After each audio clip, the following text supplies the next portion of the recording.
5G बहू। सुमित्रा जी का बेटा था अमित और बहू का नाम था अमृता। सुमित्रा जी की बहू की बातें सुनकर ऐसा लगता था कि जैसे वो बहुत इंटेलिजेंट है, क्योंकि उससे कभी भी कोई भी सवाल पूछो फट से जवाब दे देती थी। अरे भाई, उसके जवाब से तो गूगल भी पीछे रह जाता था। और इसलिए कम से कम सुमित्रा जी के घर में तो किसी को भी गूगल की जरूरत ही नहीं पड़ती थी। जब भी घर में कोई बात चलती, कोई कुछ भी कहता, तो अमृता फट से कह देती, ये तो मेरे साथ भी हुआ था, मुझे इसके बारे में सब मालूम है। एक दिन सुमित्रा जी अमित और अपनी बहू अमृता के साथ अमित के बुआ जी, फूफा जी यानी कि मुकेश और उर्मिला जी के यहाँ पर मिलने के लिए गए। अरे बहुत अच्छा किया अमित बेटा, इतने दिनों के बाद आए हो तुम। हाँ सुमित्रा भाभी, कभी तो आ जाया करिए अपने बच्चों को लेकर। आपकी बहू के आने से तो हमारे घर में भी रौनक आ गई है।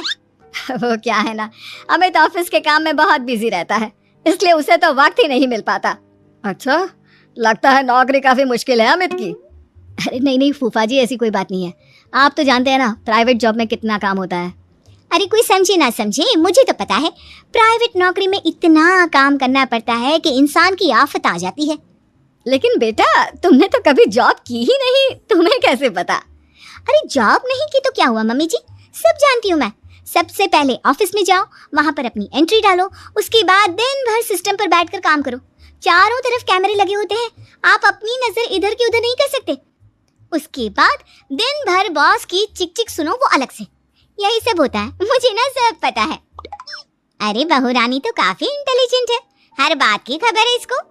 थोड़ी देर बाद, अब देखिए सुमित्रा भाभी, इतने दिनों के बाद आई हैं आप, खाना खाकर ही जाना, ऐसे तो मैं आपको जाने नहीं दूंगी। वैसे बुआ जी, खाने में क्या बनाया है? वो क्या है ना बेटा, आज तुम्हारी बुआ जी की तबीयत थोड़ी ठीक नहीं थी, इसलिए हमने सोचा कि जब तुम लोग यहाँ आ जाओगे तो बाहर से खाना मंगवा लेंगे और साथ में बैठकर खाएंगे। लेकिन बस प्रॉब्लम इतनी सी है कि मुझे बाहर से खाना ऑर्डर करना नहीं आता। सोचा जब अमित आएगा तो उसी को बोल दूंगी। अरे मुझे आता है ना, मैं कर देती हूँ ऑर्डर। बताइए क्या क्या मंगाना है आपको? इटालियन, कॉन्टिनेंटल, इंडियन, पंजाबी, सब पता है मुझे। क्या बात है बहू, क्या घर में भी खाना रोज बाहर से ऑर्डर करती हो? अरे नहीं बुआ जी, ऐसी कोई बात नहीं है, बस मुझे ना सब पता है। कोई बात नहीं अमृता, मैं अपने फोन से ऑर्डर कर देता हूँ। अरे क्या बात है, आजकल ऑनलाइन डिलीवरी पर कोई ऑफर नहीं चल रहा है, वरना काफी पैसे बच जाते। कैसी बात करते हैं अमित, मैं कह रही हूँ ना मुझे सब पता है। मुझे एक बहुत अच्छा ऑनलाइन डिलीवरी वाला मालूम है, जहाँ पर 50% ऑफ मिल जाएगा। और आज तो वैसे भी फ्राइडे है ना, फ्राइडे को तो उस पर 50-70% ऑफर मिलता ही मिलता है। अरे क्या बात है, इसके बारे में तो मुझे पता ही नहीं था। अरे बेटा, जिस चीज के बारे में किसी को पता नहीं होता, हमारी बहू को पता होता है।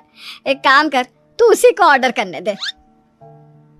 क्या बात है अमृता बेटा, तुम तो बहुत इंटेलिजेंट हो, सब कुछ जानती हो। कुछ दिनों के बाद सुमित्रा जी की कुछ सहेलियां उनसे मिलने के लिए आती हैं। अरे सुमित्रा बहन कैसी हो, बहू कैसी है तुम्हारी? अरे पूछिए मत, बहुत इंटेलिजेंट है मेरी बहू, सब कुछ जानती है। क्या बात है, बहू के आने के बाद तो औरतें दुखी हो जाती है, लेकिन तुम तो बहुत खुश लग रही हो। वो क्या है ना, मेरी बहू है ही इतनी अच्छी। अरे तो बुलाओ ना, हमारे साथ बैठेगी, बातें करेंगी तो हमें भी अच्छा लगेगा। सुमित्रा जी अमृता को बाहर बुलाती हैं और उसके बाद सब लोग बातें करने लगते हैं।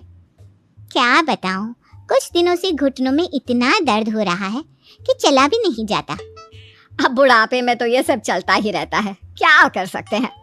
आंटी जी आप योगा करिए, योगा और साथ में ना काले तिल खाया करिए, आपके घुटनों का दर्द भाग जाएगा। लेकिन तुमको ये सब कैसे पता बेटा? अरे मेरे भी घुटनों में दर्द होने लगा था, मैंने योगा किया और काले तिल के साथ गुड़ मिलाकर उनके लड्डू बनाकर खाए, एकदम ठीक हो गए मेरे पैर। अमृता, ये तुम क्या कह रही हो? इतनी कम उम्र में तुम्हारे पैरों में दर्द कैसे हो सकता है? अरे मम्मी जी सच कह रही हूँ, एक बार अगर कोई ये नुस्खा अपना लेना बस मजा आ जाए। ठीक है बेटा, अगर तुम कहती हो तो मैं ये करके देखती हूँ। मुझे सब पता है आंटी जी, ये मेरे साथ हो चुका है, इसीलिए तो बता रही हूँ मैं आपको, ऐसे नहीं बताती किसी को। कुछ दिनों के बाद अमित अमृता को अपने दोस्तों के साथ घूमने के लिए ले जाता है। क्या यार, क्या जिंदगी हो गई है, सारा दिन ऑफिस का काम करते रहो, अपनी हेल्थ पर तो ध्यान ही नहीं दे सकते। अरे क्यों नहीं दे सकते अपनी हेल्थ पर ध्यान, सब दे सकते हैं, इंसान चाहे तो कुछ भी कर सकता है। क्या बात है भाभी, आप इतनी श्योरिटी के साथ कैसे कह सकती हैं?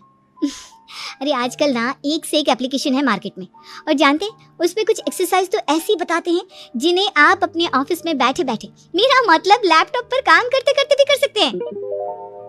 अमृता, ऐसी एक्सरसाइज के बारे में तो मुझे भी नहीं पता था, तुम्हें कैसे मालूम? अरे मुझे सब पता है, हर चीज की खबर रखती हूँ मैं, जानते हैं ना आप। लेकिन ऐसी कौन सी एप्लीकेशन है और ऐसी कौन सी एक्सरसाइज है भाभी? एक मिनट, मैं आपको अपने मोबाइल में दिखाती हूँ। अरे वाकई में भाभी तो सही कह रही है। देखो यार, इस पे कितनी अच्छी एक्सरसाइज दिखाई गई है। अपनी चेयर पर बैठे बैठे एक्सरसाइज भी कर लो, काम भी और हेल्थ भी। वाह भाभी वाह, मजा आ गया। लेकिन अमृता, तुम्हें इस बारे में कैसे पता? अब मेरे साथ जो चीज हो चुकी है उसके बारे में तो मुझे पता होगा ही ना अमित। मतलब तुम कब ऑफिस में काम करने गई जो तुमने ऑफिस करते करते एक्सरसाइज की? मैं जो किचन में काम करती हूँ अमित, घर के काम, वो किसी ऑफिस के काम से काम है क्या? बस मैं भी वो सब करते करते इनमें से कुछ एक्सरसाइज ट्राई कर लेती हूँ, इसीलिए मुझे सब पता है। सही है यार, तुम तो बहुत इंटेलिजेंट हो। कुछ दिनों के बाद, ये क्या है? एक दोस्त ने मेरे साथ एक मजाक किया है, लेकिन समझ में ही नहीं आ रहा। अरे बेटा, तो अमृता से पूछ लेना, उसके पास कोई ना कोई जवाब जरूर होगा। ठीक कहती है मम्मी जी, मैं सब जानती हूँ। लेकिन अमृता, ये थोड़ा मुश्किल है, सोच लो। मेरे लिए कुछ भी मुश्किल नहीं, दुनिया की कोई भी पहेली हो मैं चुटकी में सॉल्व कर लेती हूँ। अच्छा ठीक है, देखो मेरे दोस्त ने मुझे एक खाली पेपर दिया है और कहा है कि इस पर उसने मेरे लिए कुछ मैसेज लिखा है। अब एक बात बताओ यार, खाली पेपर पर, I mean, जिस पर कुछ भी नहीं लिखा हुआ, उसे मैं कैसे पढ़कर बताऊं? अरे बस इतनी सी बात, इसे तो मैं चुटकियों में सॉल्व कर दूंगी अमित। लेकिन कैसे बहू? इस पेपर पर तो वाकई में कुछ नहीं लिखा हुआ, एकदम खाली पेपर है, कैसे, क्या पढ़ोगी तुम? अमित, एक छोटा सा काम करो, जल्दी से एक मोमबत्ती लेकर आओ। अरे बहू, पेपर में आग लगाने का इरादा है क्या? नहीं मम्मी जी, इस पेपर पर अमित के दोस्त का लिखा हुआ मैसेज पढ़ने का इरादा है। अमित कैंडल लेकर आता है। अब ना बस इस पेपर को धीरे धीरे कैंडल के ऊपर घुमाते रहो, देखना 2 ही मिनट में मैसेज आपकी आंखों के सामने होगा। अच्छा ठीक है, मैं ऐसा करके देखता हूँ। 2 मिनट के बाद, अरे वाकई में इस पर तो अक्षर बनने लगे, लेकिन ये हुआ कैसे? और अमृता, तुम्हें कैसे पता? बहुत सिंपल है मम्मी जी, अमित के दोस्त ने नींबू के रस से मैसेज लिखकर उसे सिखा दिया।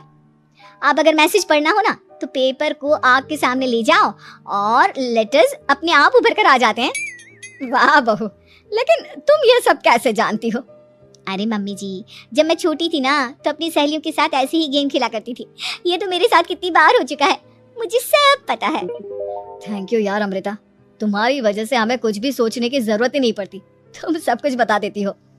कुछ दिनों के बाद सुमित्रा जी को अमृता के प्रेग्नेंट होने की खुशखबरी मिलती है और सुमित्रा जी अमृता को डॉक्टर के यहाँ लेकर जाती है। देखिए सुमित्रा जी, आपकी बहू की तबीयत बिल्कुल ठीक है, किसी भी तरह की चिंता करने की कोई जरूरत नहीं है, लेकिन हाँ, उनको आयरन वाली डाइट खाने की बहुत जरूरत है। ठीक है डॉक्टर साहब, आप बता दीजिए मैं अपनी बहू को क्या क्या खिलाऊं ताकि उसकी तबीयत ठीक रहे और आने वाले बच्चे की भी। अरे मम्मी जी, इसमें डॉक्टर से पूछने की क्या जरूरत है, किशमिश है, अनार है, पालक है, ये सब खाना चाहिए, आयरन का लेवल बिल्कुल बराबर रहता है। अरे वाह, आपकी बहू तो सब कुछ पहले से ही जानती है। ये तो बहुत अच्छी बात है। देखो, आयरन के साथ तुम्हें कैल्शियम भी खाना होगा, जानती हूँ मैं। अगर आयरन की खाली सप्लीमेंट लेते हैं और कैल्शियम नहीं लेते तो बॉडी उसे अच्छे से एब्जॉर्ब नहीं कर पाती, सब पता है मुझे। बहू, ये भी मालूम है?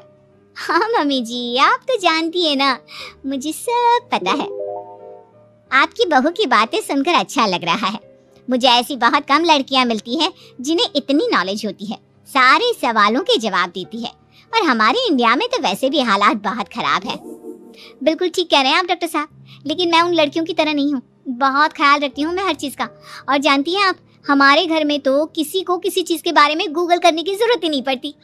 बिल्कुल ठीक कह रही है अमृता, अरे कुछ भी पूछ लो, इसे सब पता होता है। अरे वाह, तुम तो बड़ी कमाल की लड़की हो। चलो, ये तो बहुत अच्छी बात है, लेकिन फिर भी डॉक्टर की सलाह पर पूरा ध्यान देना चाहिए। वैसे क्या चाहिए तुम्हें, बेटा या बेटी? अरे डॉक्टर साहब, कुछ भी हो जाए, बस बच्चा अच्छे से हो जाना चाहिए। मुझे तो दोनों में से किसी से कोई भी परेशानी नहीं। और सुमित्रा जी आप? डॉक्टर मैडम, मुझे तो लड़के और लड़की में कभी भेद करने की आदत ही नहीं है, पोता आए या पोती, मेरे लिए तो दोनों एक बराबर है। सुनकर अच्छा लगा। वैसे आप जानती हैं, हमारे यहाँ पर तो लोगों को बड़ी बेचैनी रहती है ये जानने की कि पेट में लड़का है या लड़की, लेकिन विदेशों में ऐसा नहीं होता। हाँ, वहाँ पर तो सब कुछ पहले से ही बता देते हैं ना। ये भी कोई बात हुई भला? लेकिन तुम्हें कैसे पता कि वहां पर सब कुछ पहले ही बता देते हैं? अच्छा हाँ हाँ, तुम तो सब कुछ पहले से ही जानती हो ना, तुम्हारे साथ तो सब कुछ पहले से ही हो चुका होता है।